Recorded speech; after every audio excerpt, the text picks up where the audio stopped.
एक कार्यक्रम के मंच के पीछे आधे एक घंटे की अल्प मीटिंग हुई थी। मैं तो कभी भूल नहीं सकता। बहुत बीमार थे, सांस फूली जा रही थी, मगर जब राग रागिनियों की बात करी तो बीमार चेहरे पर शरीर का सारा रक्त आकर जम गया और इतने उत्साह से बात करने लगे कि मुझे आश्चर्य लग गया कि संगीत के लिए इतनी गहराई से लगाव इस व्यक्ति में है। कल्याण सिंह जी ने उत्तर प्रदेश के मुख्यमंत्री रहते हुए उत्तर प्रदेश को पहली बार प्रशासनिक रूप से पुनर्गठित करने का प्रयास किया था। वो राम जन्मभूमि आंदोलन के एक प्रकार से आंदोलन शुरू हुआ तब से योद्धा रहे हैं, सफल सेनानी रहे हैं और पूरा जीवन भारतीय जनता पार्टी के विचारों के साथ, देशभक्ति के साथ उन्होंने निर्वहन किया। मैं आज बाबूजी को मनपूर्वक करोड़ों भारतीय जनता पार्टी के कार्यकर्ताओं की ओर से यहां पर श्रद्धांजलि देना चाहता हूं। मित्रों, अभी अभी स्वतंत्रता दिन गया है। स्वतंत्रता दिन मैं भी 2015 से लगातार लाल किले की प्राचीर पर जब जब प्रधानमंत्री जी ध्वज फहराते हैं, वो ध्वज वंदन के कार्यक्रम में मैं उपस्थित होता हूं। मगर इस बार का 80वां स्वतंत्रता दिवस का समारोह कुछ अलग ही था। 150 साल के बाद और आजादी के 80 साल के बाद लाल किले से पूर्ण रूपेण वंदे मातरम का गान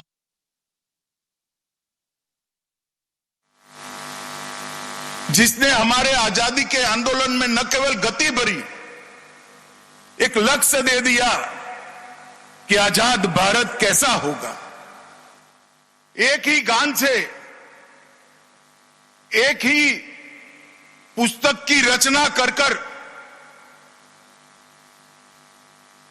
उन्होंने तय कर दिया कि आजाद भारत को सांस्कृतिक राष्ट्रवाद को गले लगाते हुए आगे बढ़ना चाहिए। दुर्भाग्य की बात है कि आजादी के बाद भी, देश के टुकड़े होने के बाद भी वंदे मातरम को कभी मन से स्वीकारा नहीं गया। जन भावनाओं को देखते हुए संसद में उसका गान तो होता था, सब खड़े भी होते थे, मगर मेरे जैसे कई लोगों के हृदय में एक दुख का भाव भी होता था कि आजादी के बाद भी वंदे मातरम पूरा गा नहीं सकते। मित्रों, गृह मंत्रालय ने एक विधेयक संसद में पारित कराया और पूरे वंदे मातरम को सरकारी कार्यक्रम का हिस्सा बनाने का निर्णय लिया और यह ऐतिहासिक निर्णय। और मैं मानता हूं इससे आने वाली पीढ़ियां, हमारे बच्चे, किशोर, युवा, वो सभी को ऋषि बंकिम चंद्र चट्टोपाध्याय जी का एक अमर संदेश उनको प्राप्त होगा। हर रोज स्कूल में जब बच्चे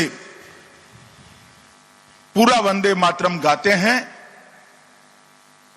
तब निश्चित रूप से वो राष्ट्र भक्ति की भावना से ओतप्रोत होते हैं। मित्रों, प्रधानमंत्री जी ने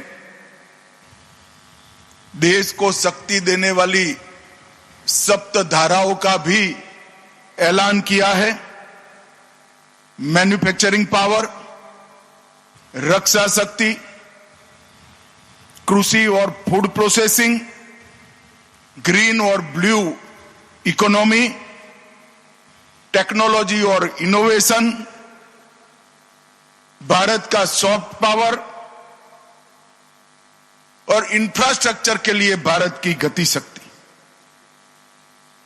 ये सभी 7 स्तंभ पर 2047 के विकसित भारत को खड़ा करने का आह्वान उन्होंने भारत के युवाओं को किया है।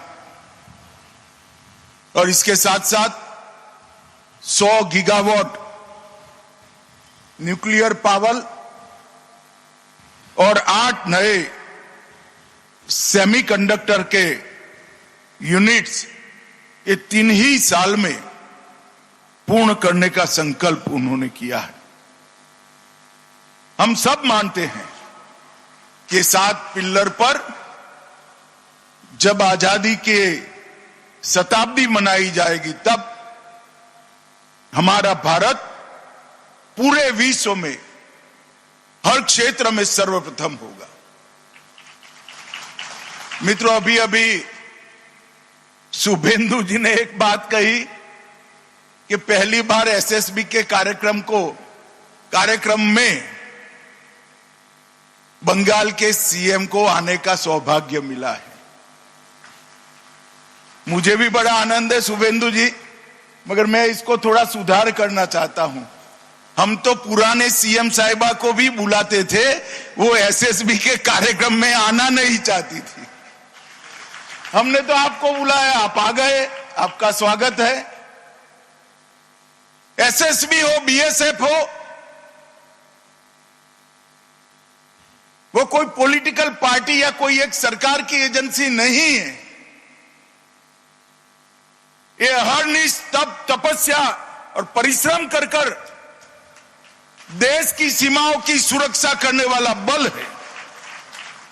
Irrespective of party policy, irrespective of party government, सभी राजनीतिक दलों को, चाहे बंगाल में हो या केंद्र में जो सरकार हो, सभी ने जवानों के साथ आत्मीय रिश्ता रखना चाहिए।